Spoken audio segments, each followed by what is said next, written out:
का अभी जैसे आपने जो मुहिम चलाई है उसके चलते हो, उसकी मैं आपको शुभकामनाएं भी देता हूं कि आप इस मुहिम में लगे रहिए और हो सके तो पॉलिटिकल लेवल पे इसको बहुत अच्छे से अगर आप उठा सकते हैं तो ये अभी बजट से पहले इसको आप दिल्ली तक पहुंचा सकते हैं तो मेरे हिसाब से ये समस्या समाधान हो सकता है। और मैं सबको शुभकामनाएं देते हुए और आपको भी इस प्रकरण में इस मुहिम में शुभकामनाएं देता हूं कि अगर इसको सही कर पाएँ तो मैं धन्यवाद दूंगा आपको कि जो चीज़ इतने साल से हम लोग करते आ रहे हैं अभी तक नहीं हुई, अगर आप इसको कर पाते हैं तो आपको बहुत बहुत शुभकामनाएं और बहुत बहुत पूरा टाउन, पूरे डिब्रूगढ़ से लेके यहाँ तक कि टाउन, जब ये काम जिसके थ्रू हो जाएगा उसके लिए आभारी रहेंगे। हम कोशिश कर रहे हैं, ब्रेकिंग फास्ट समाचार हमेशा कोशिश करता है कि तिनसुकिया की जो छोटी से छोटी समस्याएं हैं या बड़ी समस्याएं हो, छोटी से छोटी या बड़ी जो भी समस्याएं हो, हम किस तरह जनप्रतिनिधि तक पहुंचाएं। और एक चीज़ मैं फिर से कहना चाहूँगा, मैं पहले भी कहता आया हूँ, हमारा कोई भी समाचार किसी जनप्रतिनिधि या किसी सरकार के खिलाफ नहीं होता। हम हमेशा कोशिश करते हैं कि जो जनप्रतिनिधि जिन्हें हमने चुना है, जिन्हें यहाँ की जनता ने चुना है, उन तक हम अपनी समस्याएं किस तरह पहुँचाए, उनके नज़र में लाए और ताकि उन्हें सुविधा हो, उन्हें उन समस्याओं को उठाने के लिए सुविधा हो सके। और इसी मकसद से हम हमेशा कोशिश करते हैं कि इस तरह का कार्यक्रम हम करें और किस तरह जो लोगों की समस्याएं हैं हम प्रतिनिधि तक पहुंचाएं, जो जनप्रतिनिधि है उन तक पहुंचाएं और हो सके तो समाधान हो वो समस्याएं। हमें हमेशा कोशिश करते हैं, ब्रेकिंग फास्ट समाचार हमेशा ये कोशिश करते आया है। नमस्कार, ब्रेकिंग फास्ट समाचार में मैं फिर से आपका स्वागत करता हूं। और तिनसुकिया की एक जो सबसे बड़ी समस्या अगर कहा जाए तो गलत ना होगा, तिनसुकिया शहर को दो भागों में, जो तिनसुकिया की रेल लाइन जो विभक्त करती है, जो दो भागों में बांटती है, इस समस्या को लेकर हम लगातार समाचार प्रसारित करते आ रहे हैं और समाज के विभिन्न वर्ग के लोगों से, जो सामाजिक कार्यकर्ता हो या विभिन्न वर्ग के लोगों से हम उनकी राय लेने की कोशिश कर रहे हैं। और आज हम और एक सामाजिक कार्यकर्ता, समाज सेवी व्यक्ति के पास उपस्थित है और जीएल पारिक जी है मेरे साथ उपस्थित, जो हर सामाजिक कार्य में हमेशा बढ़ चढ़ के हिस्सा लेते हैं और एक व्यवसायी भी है, एक व्यापारी भी है। और मैं उनसे आज जानने की कोशिश करूंगा कि यह जो समस्या है इन्होंने भी उठाया था और ये भी एक समय जब नेशनल चैम्बर ऑफ कॉमर्स के संपादक के तौर पर नियुक्त किए गए थे, उस समय जो लगभग 2014 की बात है, और किस तरह इन्होंने आवाज़ उठाई थी और किस तरह की जो प्रक्रिया रही उस समय की, मैं इनसे जानने की कोशिश करूंगा। सबसे पहले आपका स्वागत करता हूँ। नमस्कार। जो समस्या आपने बताई है सही में ये डिब्रूगढ़ से लेके तिनसुकिया और अपना आगे भी अगर माकुम और दुमदुमा पूरा ही एरिया में देखें तो जिस समय ये लाइन बनी थी, तिनसुकिया एक छोटा मंडी था, इवन साइडिंग में भी लाइन आती थी, तो वो एक, लेकिन टाउन जैसे जैसे बढ़ता गया तो रेल लाइन हो या हाईवे हो, जनरली हम लोग देखते हैं आसाम में जो टाउन बसता है या जो बस्ती है वो टाउन, क्योंकि वो हाईलैंड चाहिए थोड़ा बहुत, तो घर उसके आसपास आ जाते हैं। अभी की जो सिचुएशन है उसके हिसाब से अभी पूरा जो ये लाइन जा रही है सब टाउन को बीच में से दो भाग में बांट रही है और दोनों तरफ के टाउन बंटने से जब भी ट्रेन जाती है, कुछ जाती है, सेफ्टी के इश्यू भी रहते हैं और टाउन का जो कॉमर्शियल वैल्यू है, जो टाउन के लोगों को जो दूसरी समस्याएं वो भी होती हैं। तो समाज इसको व्यावसायिक तरीके से भी सोचें तो ये लाइन को अगर हम लोग हटाएं, रेलवे भी इसको, ये तो एक बहुत ही हर टाउन के बीच में लाइन आई, तो कॉमर्शियली इसको यूज करके या हाईवे के पास जो हाईवे को बेचने से जो फंड्स की जो प्रॉब्लम ये लोग बताते हैं, मेरे हिसाब से फंड्स तो रेलवे को वापस मिल सकते हैं। इसमें मैं आऊँगा और जब आपने शुरुआत की थी, जब इस मुद्दे को लेकर, मैं वहाँ से शुरू करूँगा। और हमारी जो जानकारी मिली, हम पहले भी कार्यक्रम कर चुके हैं, लगभग 2013 की बात है जब एक सर्वे भी किया गया था और उसी समय आप नेशनल चैम्बर ऑफ कॉमर्स के संपादक भी थे। तो उस समय जो सर्वे हुआ था उस समय आपको क्या जानकारी मिली थी और आप लोगों ने किस तरह मेमोरेंडम दिया या सरकार को इसके बारे में अवगत कराया? मैं और पीछे जाऊँ, मैं 2006-07 में संपादक था, तब से ये चिट्ठी हम लोग लिख रहे हैं। उस टाइम हम लोग की मेन सदस्यों की जो रहती थी कि हम लोग का जो साइडिंग वाला रेलवे गेट है उसमें जो संटिंग होती थी उसको लेके हम लोगों की एक डिमांड रहती थी। मैंने वो डिमांड को कहा कि शंटिंग ही नहीं, ये अगर स्टेशन दो नए बन रहे हैं, रेल लाइन चौड़ी हुई है, तो जब स्टेशन बाहर जा रहे हैं तो क्यों ना हम लोग रेल को लिखें कि पूरा लाइन ही और दूसरा निकाल दें। जैसे बानीपुर बना, बानीपुर के बाद चाराली स्टेशन बन सकता था, तो न्यू तिनसुकिया स्टेशन यहाँ बना है। इससे थोड़ा सा ये शायद मेरे को लगता है रुका है, लेकिन इसको फिर भी अगर चाराली को ये गुड्स का और दूसरा स्टेशन डेवलप करें और डायरेक्ट ये लाइन डिब्रूगढ़ से लेके आगे अपना मार्गरेटा तक नई लाइन एक जा सकती है। और उस समय के जो डीआरएम थे मिस्टर मुखर्जी, उनसे मेरा बहुत अच्छा रिलेशन था। मैंने कई चिट्ठियाँ जब लिखी थी, वो उनका ट्रांसफ़र यहाँ से सीधा रेल बोर्ड हुआ था और रेल बजट बनने के जस्ट पहले वो वहाँ गए थे और फाइनेंस का आदमी थे, तो वो रेल बजट में उनका पूरा उस टाइम हाथ था। उन्होंने मेरे को उस टाइम एक फ़ोन किया था, पारिक जी आपने जो लिखा था चिट्ठी सब एक बार मेरे को रेफरेंस से दीजिए, क्योंकि बजट बन रहा है, हम लोग इसको एटलीस्ट सर्वे के लिए डाल सकते हैं। तो ये 2010-11 में सर्वे में जब ममता बनर्जी रेल मिनिस्टर थी, उस बजट में ये सर्वे के लिए आ गया था। लेकिन क्योंकि ममता जी का भी मुख्य ध्यान बंगाल में था, रेल पे उतना ध्यान उन्होंने दिया नहीं, तो ये कुछ मुद्दे वैसे ही रह गए जैसे थे। और फिर जो मिनिस्ट्री बनी उसमें फिर ये मुद्दा पीछे चला गया। और यहाँ के डीआरएम जब मिस्टर दुल्लत थे, उनसे फिर दोबारा मैं एक बार सेक्रेटरी बना था 12-13-14। उस समय भी ये बात उठाई उनसे, तो उन्होंने बोला कि पारिक जी आप लोग जो सामाजिक संगठन जितनी बात उठा रहे हैं, अगर उसके 10% भी हमारे यहाँ के एमएलए एमपी उठा दें तो ये, क्योंकि पार्लियामेंट का मुद्दा है, इसमें जीएम भी कुछ नहीं कर सकते हैं, यहाँ तो बजट एलोकेशन होगा, उसके बाद लाइन जाएगी। तो हम लोगों ने फिर कोशिश की थी, तेली साहब को भी एक बार मेमोरेंडम मेरे को चांस मिला था कि कुछ क्वेश्चंस पार्लियामेंट में उठाने के लिए, कोई उनके सहयोगी आया था कि पारिक जी कुछ क्वेश्चंस हम लोग उनको दे सकते हैं, वो उठाएंगे। उस क्वेश्चन में भी मैंने रोमरिया का, बाढ़ का और ये रेल लाइन का 2 क्वेश्चन उनको उस समय भी उनको दिए थे तेली साहब को कि आप ये 2 चीज़ तो कम से कम अच्छे से उठाइए। उन्होंने उठाई भी है और थोड़ा थोड़ा उसके ऊपर बातचीत हुआ है, लेकिन क्योंकि जो रेल पुरजोर तौर पर जो उठना चाहिए वो नहीं हुआ, या इसको बजट एलोकेशन लेना होगा। और अभी हम लोग जितना लिखे हैं, सामाजिक संगठन करें, लेकिन मुख्य है कि हम लोग के यहाँ के जितने एमपी हैं या एमएलए हैं, वो अगर इसको पॉलिटिकल लेवल पे लेके पार्लियामेंट तक पहुँचाएं और बजट से पहले अगर वहाँ पहुँचा दें, तो ये बहुत बड़ा मुद्दा मेरे को तो नहीं लगता कि है। क्योंकि जो फंड्स की प्रॉब्लम है, जैसा कि आप अभी हम लोग जो बात कर रहे थे कि जब ये इतना एलोकेशन यहाँ हो रहा है, रोड के लिए हो रहा है, तो ये लाइन का तो बहुत बड़ा फंड इसका नहीं है कि बहुत बड़ा इसमें फंड लगेगा। एक चीज देखा जाए कि तिनसुकिया से अगर आप डिब्रूगढ़ तक जाए तो सड़क के किनारे जो पूरा रेल का जो लाइन है, सड़क के किनारे ही बसा हुआ है ये लाइन। और अभी एक बाईपास भी बना है और उसी रेल क्रॉसिंग को पार कर उस बाईपास से निकलने का सुविधा है। और ज़्यादातर देखा जाता है कि डिब्रूगढ़ तक अगर जाए तो रेलवे को पार करके ही लोग अपने घरों पे जाते हैं। तो इतना बड़ा एक रिस्क होने के बावजूद अभी तक सरकार इस पर जोर नहीं डाला, तो इसको लेकर आप सरकार से क्या कहना चाहेंगे? आपको ये जो लाइन है, आप अगर इतिहास में जाएं तो शायद मेरे हिसाब से लिड्डू डिब्रूगढ़ का सबसे पुरानी सेकंड लाइन है शायद ये, जो भारत में सबसे पहले रेल बनी थी। तो फर्स्ट लाइन शायद खड़गपुर या कहीं थी और सेकंड लाइन ये मार्गरेटा और डिब्रूगढ़ बनी थी। तो उतनी पुरानी लाइन का उस समय तो टाउन्स कुछ थे ही नहीं, तो ये सब खेतों में से गई थी। लेकिन अभी तो हर जो भी डेवलप हुआ है, तो सारे टाउन और रोड एक साथ जाने से सारे जितने छोटे टाउन बड़े टाउन हैं सब इसके रेल लाइन के दोनों तरफ बस गए हैं। तो मेरे हिसाब से जनता की समस्याओं को देखते हुए सरकार को इसमें प्रोएक्टिव होके एक प्लान लेना चाहिए और इस जितने स्टेशन दूसरे डेवलप करके और पूरा लाइन ही एक नई डेवलप करें, तो सरकार को उसमें नुकसान होने का चांस नहीं है। ये जो लाइन का रास्ता निकलेगा, इससे हम लोग जो 4 लेन लाइन कर रहे हैं, तो स्टेट गवर्नमेंट 4 लेन के लिए ज़मीन एक्वायर करेगी, रेलवे से ले सकती है, तो वो फंड्स तो रेलवे को वैसे ही मिल जाएंगे और वो दूसरी लाइन डेवलप की जा सकती है। तो एक्सीडेंट का भी अगर मामला देखा जाए इस पूरे रूट में, तो साल में हर साल देखा जाता है कि बहुत सारे लोग एक्सीडेंट उनका होता है, बहुत से लोग यहाँ मृत्यु भी होती है एक्सीडेंट होकर। तो इस पर तो जोर, जैसे लोगों का जो जीवन से एक जीवन का बात है, तो इस पर तो जोर डालना का जो हमारे प्रतिनिधि हैं उनको जरूरत। रेल का सेफ्टी मैनुअल अगर आप देखें तो कोई भी रेल लाइन को क्रॉस करना अपने आप में क्राइम होता है। और हम यहाँ देखते हैं कि पूरा लाइन वहाँ से लेके यहाँ तक, क्योंकि घर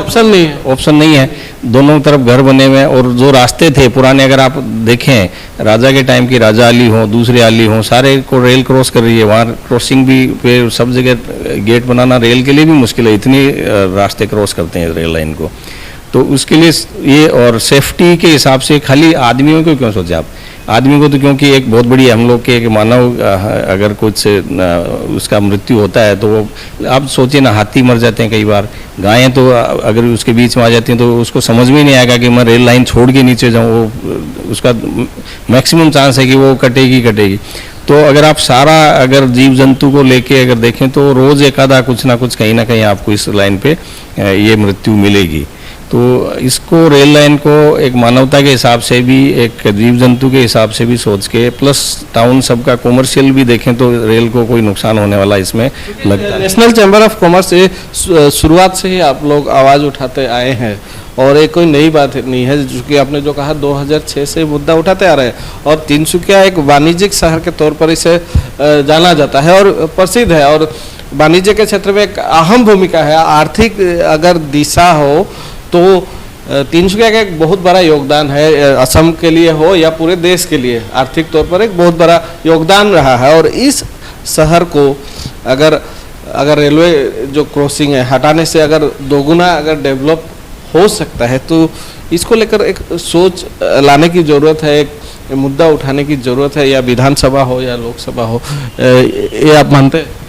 ये तो सही है, तिनसुकिया में ये लाइन नहीं होने से तिनसुकिया के अलग ही रूप हो जाएगा।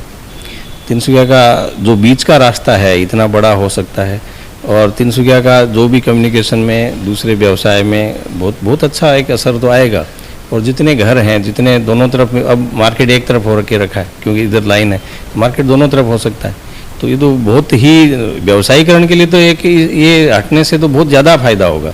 इसमें सरकार को रेवेन्यू तो बढ़ेंगी, ऐसे ही तिनसुकिया बहुत रेवेन्यू देता है और अगर ये बाजार की दोनों तरफ दुकानें चलती हैं, अच्छे से चलती हैं, तो इसमें तो रेवेन्यू बढ़ेगा ही,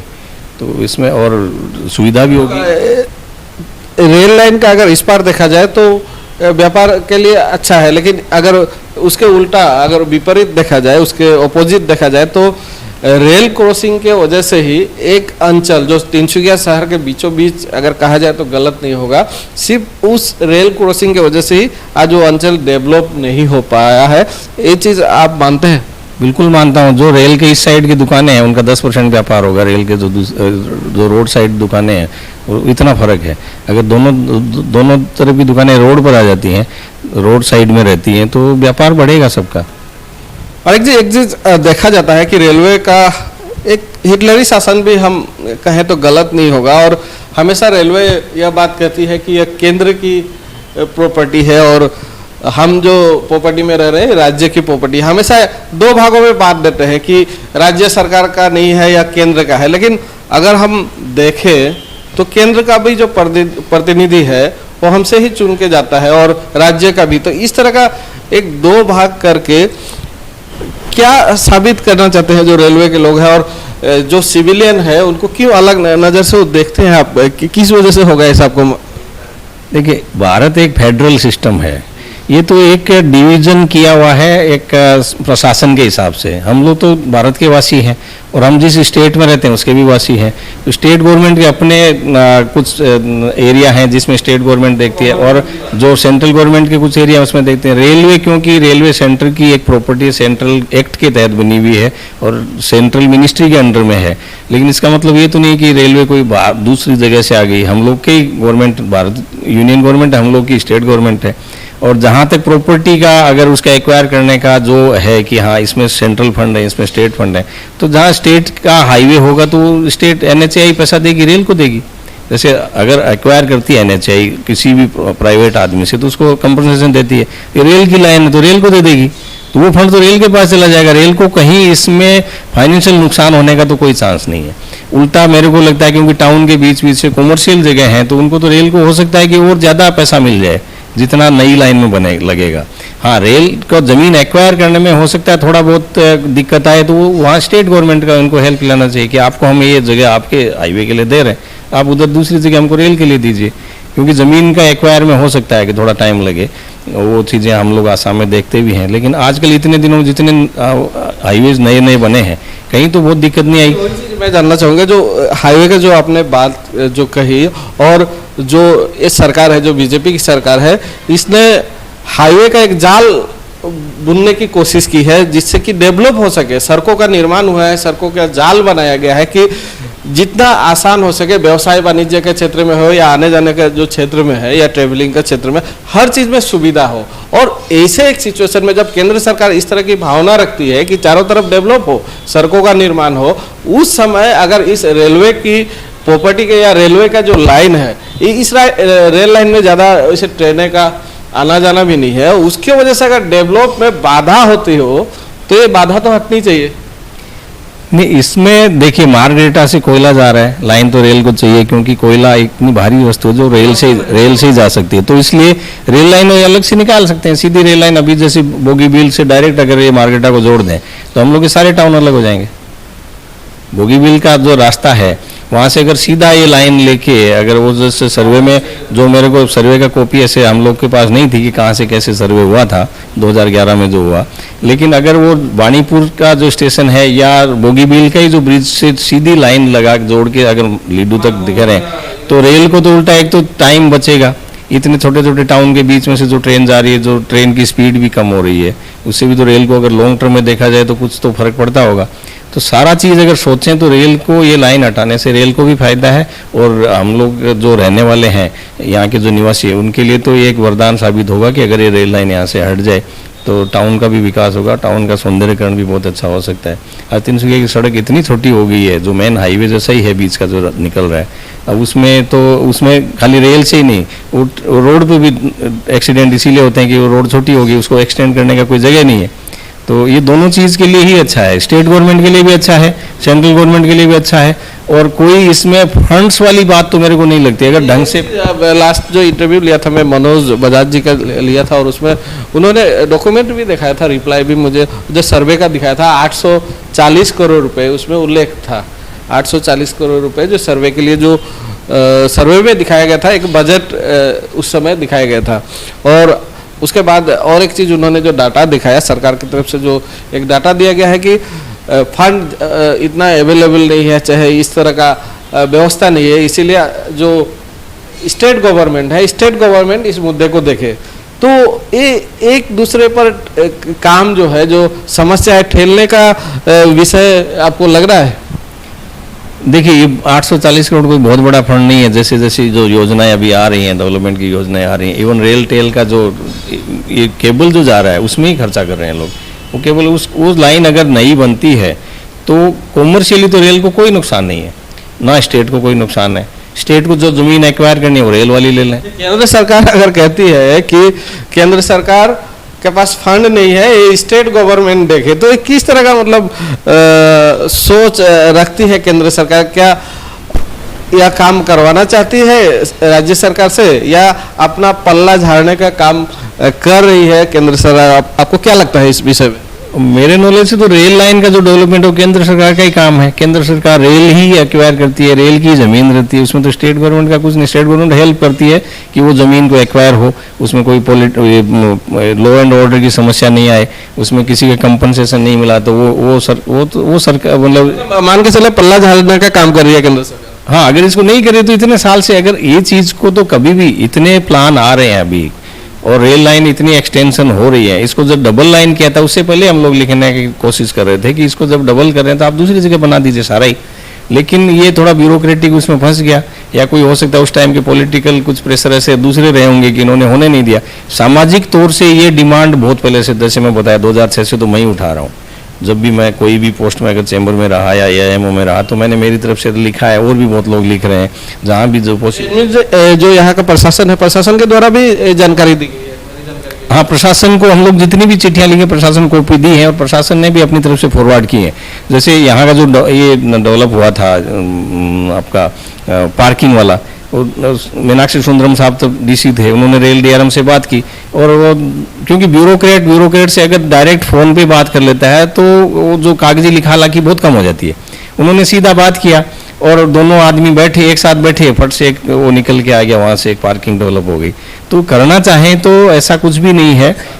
क्योंकि स्टेट गवर्नमेंट में भी सब आईएएस ऑफिसर्स हैं, आईआरएस ऑफिसर्स हैं, वो तो सब कहीं एकेडमी में एक साथ रहे हैं, तो कोई जूनियर है, सीनियर है, आपस में उनकी वैसे भी एक रेपो रहती है, वो समझा सकते हैं अच्छे से कि इसका फायदा क्या है, नुकसान क्या है। अगर वो एक रैशनल वे में सोच के अगर कोई भी ऑफिसर्स बैठ के, जैसे जो मुखर्जी साहब यहाँ थे, मेरे को उन्होंने फ़ोन किया था, पारिक जी बजट बन रहा है, आप इमीडिएट मेरे को कुछ चिट्ठी पत्रिका वो कुछ भेजिए। तो उनके दिमाग में था कि ये रेल लाइन हट सकती है, अभी बजट में जा सकती है, उन्होंने किया तो हो गया, उस टाइम सर्वे में आ गया। तो अगर कोई भी आदमी थोड़ा सा ईमानदारी से, हम लोग के MP MLA भी अगर करना चाहें, स्पेशली MPs का है ये, अगर हमारे MPs यहाँ, हमारे रेल मंत्री गोहाई साहब रहे थे। मैं और एक चीज़ जानना चाहूँगा, इस पूरे विषय पर मैं आऊँगा आपके पास। DRM का इसमें क्या भूमिका हो सकता है आपको लगता है? DRM का तो जब फील्ड बाद का, DRM इसमें ना फंड के लिए कुछ बोल सकते हैं। DRM को खाली जो रेल बनी हुई है उनको रन करना है।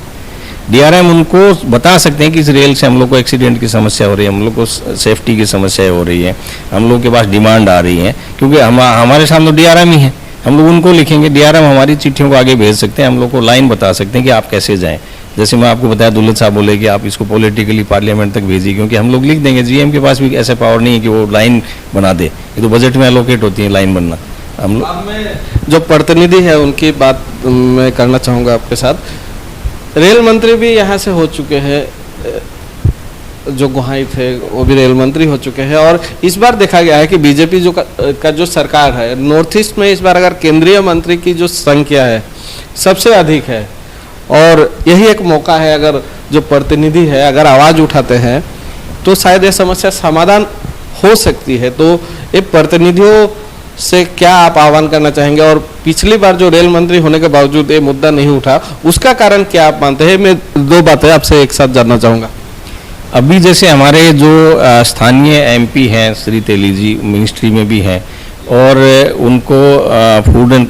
पहले जो मिनिस्ट्री थी, अभी भी जो पेट्रोलियम का मिनिस्ट्री जो दिया है, इसका मतलब है कि वो अपने प्रधानमंत्री साहब की अच्छी गुड बुक्स में भी है, उनको अप्रोच भी वो कर सकते हैं। तो मेरी उनसे यही विनती है कि आप इस रेल लाइन वाला मुद्दा भी उठाएं, और डायरेक्ट आप रेल मिनिस्टर से उनसे बात करके, और जहाँ तक हो हम लोग को पब्लिक से कुछ लिखना है, आपको रिप्रेजेंटेशन देना है, हम लोग फिर से दे सकते हैं। लेकिन उनकी तरफ से अगर ये बात उठे तो मेरे को लगता है कि ये ज़्यादा टाइम लगने का चांस। सर्बानंद सोनोवाल भी है अभी, हाँ, वो भी इसको उठा सकते हैं। सर्बानंद, ऐसे तो सारे MP हैं, और सर्बानंद सोनोवाल भी अपने इसी एरिया से हैं, चाहे वो अभी MP MLA कहीं से भी हों, लेकिन वो तो चबुआ से हैं, तो उनको तो मालूम है कि ये रेल लाइन कितना क्या प्रॉब्लम उनको देती है, या इसको हटने से लोगों को कितनी सुविधा मिलेगी। तो मैं सोनोवाल जी से, तेली जी से अनुरोध करना ही चाहूँगा कि अगर वो थोड़ा सा हम लोग को पब्लिक के हिसाब से सोच के, या थोड़ा टाइम दे के इस पर कुछ मैटर्स निकाल के, अगर वो पार्लियामेंट में बजट में अभी तो नवंबर आ ही गया है, बजट तो अभी बनना शुरू हो गया होगा, अगर रेल के बजट में डाल के इसको अगर वो निकाल दें तो ये हम लोग के लिए एक बहुत ही बड़ी सुविधा और बहुत बड़ा एक, मैं बोलता हूँ 300 डिब्रूगढ़ सबके लिए एक बहुत बड़ा स्टेप होगा कि इनका डेवलपमेंट में एक बहुत बड़ा काम करेगा। एक चीज़ देखा गया कि संजय किसान जो उन्होंने वादा किया था जब पिछले निर्वाचन में कि इस मुद्दे को उठाएंगे, और एक चिट्ठी भी हमारे हाथ लगी है जिसमें उन्होंने जो असम सरकार है, जो मुख्यमंत्री से अनुरोध किया है कि इस समस्या को देखा जाए। तो आपको क्या लगता है कि संजय किसान का इसमें क्या भूमिका हो सकता है? हालांकि उन्होंने कोशिश की है, लेकिन और क्या भूमिका हो सकता है इस पूरे विषय पर? और हिमंता बिश्व शर्मा अगर इस पर थोड़ा जोर डाले, और उनसे आप क्या कहना चाहेंगे हमारे चैनल के जरिए? देखिए, एज ए हम लोग अपना जो साधारण सिटीजन के हिसाब से हम लोग तो लिख सकते हैं कहाँ पहुँचते हैं, लेकिन अगर संजय किसान जी या तेली जी या अगर हमारे सर्बानंद सोनोवाल साहब, वो लोग तो डायरेक्ट बोल सकते हैं, जिस पॉइंट पे बोलना है वो तो वहाँ तक उसको उनका डायरेक्ट अप्रोच उनकी तो है ही, क्योंकि सारी समस्याएं उनके थ्रू ही जानी होती हैं। अगर कोई डेवलपमेंट होता है तो MP का है तो MP के थ्रू, या MLA है तो उनका एरिया का उनके थ्रू जाना, उनके नॉलेज में जाना है, उनको पूछ के जाना है। हर जो भी चीज़ यहाँ पास होती है तो उनके कंसल्टेशन में होती है, उनको बता के होती है। तो अगर वो लोग थोड़ा सा इसको और सिंसियरली थोड़ा ऊपर दें, या उसको फिर से रिमाइंडर दें। संजय किसान जी ने भेजा भी है जैसा आपने बताया, और हम लोग की भी कई बार बात हुई तो वो इसको समस्या को समझते भी हैं, तो उसको अगर वहाँ कुछ नहीं हुआ तो दोबारा से एक बार रिमाइंडर दें कि हाँ इसका क्या हुआ, थोड़ा फॉलोअप करवा लें, तो ये उनका तो रोल बहुत बड़ा हो सकता है। हिमंता बिश्व शर्मा काफ़ी सुदृढ़ और काफ़ी मेहनती एक मुख्यमंत्री कहा जाए तो कम नहीं होगा, क्योंकि लगातार वो किस तरह डेवलप किया जा सके, किस तरह असम का दुर्नीति या किस तरह दुर्नीति खत्म किया जाए, समस्या समाधान किया जाए, हर क्षेत्र में आज अग्रणी उनकी भूमिका रही है। और आप क्या मानते हैं कि सर्वानंद जो सरकार में जो काम नहीं हुआ, जो रेलवे का जो काम समाप्त नहीं हुआ, या जो यही एक मौका है इसी सरकार के अधीन ये काम समाधान हो सकता है, जो हेमंत बिस्वा शर्मा का जो प्रोएक्टिव सरकार समाधान करने में कितना सक्षम हो सकती है आप मानते हैं? हेमंत शर्मा साहब का अगर अभी का ही नहीं, अगर मैं उनको कहूँ तो वो ही is a most active minister in any government, पहले थी तो भी, और वो जो करना चाहते हैं वो कर भी सकते हैं, खाली उनके समझ में आने की बात है। अगर उनको संजय किसान जी समझा देंगे ये लाइन हटना है, और उनके अगर दिमाग में समझ में आ जाएगी हाँ ये चीज़ तो ज़रूरी है, तो मेरे हिसाब से तो he is a most efficient person who can get it done. जी हाँ, तो अगर ये तो बहुत अच्छे है, और एक चीफ मिनिस्टर की डिमांड जाए सेंटर में, और उनको तो मालूम भी है कौन सी चीज़ प्रायोरिटी में है, कौन सी क्या है, तो इसको अगर थोड़ा सा प्रायोरिटी बदल दें वो तो ये तो हो जाएगा, हो सकता है। अंत में मैं आपसे, जो हमारे दर्शक है, साथ में और भी संस्थाएं हैं और भी संगठन हैं, उनको आप क्या आह्वान करेंगे, और जो हमारे दर्शक हैं उनको आप क्या मैसेज देना चाहेंगे, इस पूरे मुद्दे पर आप क्या मैसेज देना चाहेंगे? ये पूरा मुद्दा अगर हम लोग डिब्रूगढ़ और तिनसुकिया को एक मिला के देखें तो आज हम लोग का ये डिस्ट्रिक्ट कभी सबसे रिच डिस्ट्रिक्ट में से था, इवन बॉम्बे दिल्ली को कम्पीट करता था जो रेवेन्यू के हिसाब से, क्योंकि IOCL यहाँ है, कोयला यहाँ है, तो वो ग्लोरी को वापस लाने के लिए यहाँ के दल संगठन को अपनी दल संगठन की राजनीति से ऊपर उठ के इस एरिया को, और अभी अगर स्टील वेल रोड खुलता है या कुछ खुलता है तो ये एरिया तो एकदम सेंटर में ये आ सकता है। और मैं तो बहुत पहले से बोलता आ रहा हूँ, डिब्रूगढ़ डिस्ट्रिक्ट अपने आप में सिंगापुर से ऊपर जा सकता है ट्रेड में, क्योंकि ये ट्रेड रूट में भी पड़ता है, यहाँ हर चीज़ है। और अगर हम लोग बोलें कि यहाँ के लोग काम नहीं करते, वो भी एक गलत धारणा है। अगर हमारे बच्चे जितने बेंगलोर वगैरह में काम कर रहे हैं, मोस्ट सिंसियर बच्चे हैं जो डिब्रूगढ़ तिनसुकिया के हैं, तो ऐसा ये जो धारणा ये बनी हुई है, ये थोड़ा आपस का डर हो सकता है, आपस का एक विश्वास की कमी हो सकती है कि हम लोग जो मारवाड़ी, बिहारी, आसामीज ये थोड़ा बहुत समझ लेते हैं, कर लेते हैं। लेकिन अगर ओवरऑल देखा जाए तो डिब्रूगढ़ तिनसुकिया के लोग जितने मेहनती हैं, जितने एंटरप्रेन्योरियल हैं, आज तिनसुकिया का व्यापारी, चाहे कलकत्ता हो, चाहे अहमदाबाद हो, चाहे बॉम्बे हो, आप तिनसुकिया नाम से बेंगलोर भी चले जाइए, तिनसुकिया नाम से आपको 10 आदमी कम से कम मिल जाएंगे जो बहुत कुछ इम्पैक्ट करने की स्थिति में है, बहुत कुछ बड़े बिजनेस में है। तो ये तिनसुकिया एक ऐसी जगह है जहाँ से एक ये उद्यमिता भरी हुई है। आज कोई भी आप देखें ना कितनी चाय फैक्ट्रियाँ हैं, या दूसरी चीज़ जो चीज़ हो सकती है वो चीज़ तिनसुकिया में होने में इतनी कठिनाइयों के बावजूद तिनसुकिया में लोग कर लेते हैं। तो अगर हम लोग आपस में मिलके तिनसुकिया का डेवलप करना चाहें तो हम लोग बहुत कुछ कर सकते हैं। तो मैं यहाँ के दल संगठन को बहुत पहले से भी, मैं चैम्बर में था तब भी मैंने सारे संगठनों की मीटिंग भी की थी। उस टाइम रोड की और BSNL की टेलीफोन लाइन कटने की बहुत बड़ी समस्या रहती थी। मैंने उनको कहा कि हम लोग आपस में दूसरी चीज़ें उठाएं, हम लोग अपने इंफ्रास्ट्रक्चर के लिए बात उठाएं, और हम लोगों ने मिल के BSNL का उनका एक बार ये घेराव किया था कि हमारा ये सारा, और समस्या सुनी सबने, क्योंकि उसमें आंसू हो, चैम्बर हो, सब हो, तो अगर सब मिले हम लोग, सब तो एक दूसरे के भाई बहन ही है, आपस में एक दूसरे को जानते हैं, अलग अलग करने के बजाय अगर हम लोग मिल के करते हैं तो बहुत बड़ी चीज़ है। और सबको सुननी पड़ेगी फिर कि ये तिनसुकिया वासियों की दिमाग। आपने जो व्यस्तता के बीच आज अपना जो मूल्यवान समय हमें दिया, या जो दर्शकों को आपके द्वारा हमने जो जानकारी देने की कोशिश की, आपने जो यह समय दिया, इसके लिए बहुत बहुत धन्यवाद। आगे भी हम आएंगे, आगे भी और जो विषय है, जो सामाजिक समस्याएं हैं, उस पर भी हम आपसे बातें करते रहेंगे। फिलहाल के लिए बहुत बहुत धन्यवाद। धन्यवाद। ये तो व्यस्तता क्या है, ये तो मेरा भी काम है, और ये अगर होता है तो हम लोग सबके लिए एक अच्छी चीज़ है। हम लोग सबको मिल के इसको कर लें, अगर ये हो जाए तो मेरे को तो बहुत बड़ी खुशी होगी। और अगर आपका अभी जैसे आपने जो मुहिम चलाई है उसके चलते हो, उसकी मैं आपको शुभकामनाएं भी देता हूँ। आप इस मुहिम में लगे रहिए, और हो सके तो पॉलिटिकल लेवल पे इसको बहुत अच्छे से अगर आप उठा सकते हैं तो ये अभी बजट से पहले इसको आप दिल्ली तक पहुँचा सकते हैं, तो मेरे हिसाब से ये समस्या समाधान हो सकता है। और मैं सबको शुभकामनाएं देते हुए, और आपको भी इस प्रकरण में, इस मुहिम में शुभकामनाएं देता हूं कि अगर इसको सही कर पाएँ तो मैं धन्यवाद दूंगा आपको कि जो चीज़ इतने साल से हम लोग करते आ रहे हैं अभी तक नहीं हुई, अगर आप इसको कर पाते हैं तो आपको बहुत बहुत शुभकामनाएं। और बहुत बहुत पूरा टाउन, पूरे डिब्रूगढ़ से लेकर यहाँ तक के टाउन, जब ये काम जिसके थ्रू हो जाएगा उसके लिए आभारी रहेंगे। बहुत बहुत धन्यवाद। और हम कोशिश कर रहे हैं, ब्रेकिंग फास्ट समाचार हमेशा कोशिश करता है कि तिनसुकिया की जो छोटी से छोटी समस्याएं है या बड़ी समस्याएं हो, छोटी से छोटी या बड़ी जो भी समस्याएं हो, हम किस तरह जनप्रतिनिधि तक पहुंचाए। और एक चीज मैं फिर से कहना चाहूंगा, मैं पहले भी कहता आया हूं, हमारा कोई भी समाचार किसी जनप्रतिनिधि या किसी सरकार के खिलाफ नहीं होता। हम हमेशा कोशिश करते हैं कि जो जनप्रतिनिधि जिन्हें हमने चुना है, जिन्हें यहाँ की जनता ने चुना है, उन तक हम अपनी समस्याएं किस तरह पहुँचाए, उनके नज़र में लाए, और ताकि उन्हें सुविधा हो, उन्हें उन समस्याओं को उठाने के लिए सुविधा हो सके। और इसी मकसद से हम हमेशा कोशिश करते हैं कि इस तरह का कार्यक्रम हम करें और किस तरह जो लोगों की समस्याएं हैं हम प्रतिनिधि तक पहुंचाए, जो जनप्रतिनिधि है उन तक पहुंचाए, और हो सके तो समाधान हो वो समस्याएं। हमें हमेशा कोशिश करते हैं, ब्रेकिंग फास्ट समाचार हमेशा ये कोशिश करते आया है। और हम जो हमारे जनप्रतिनिधि हैं, हम रामेश्वर तेली जी से भी इस बारे में प्रतिक्रिया लेने की कोशिश करेंगे, और भी जो जनप्रतिनिधि हैं हम उनके पास भी जाएंगे और उनसे भी हम प्रतिक्रिया लेने की कोशिश करेंगे। अगर हो सके तो असम के मुख्यमंत्री से भी हम कोशिश करेंगे इस बारे में प्रतिक्रिया लेने के लिए। और एक जो हमारा मुहिम है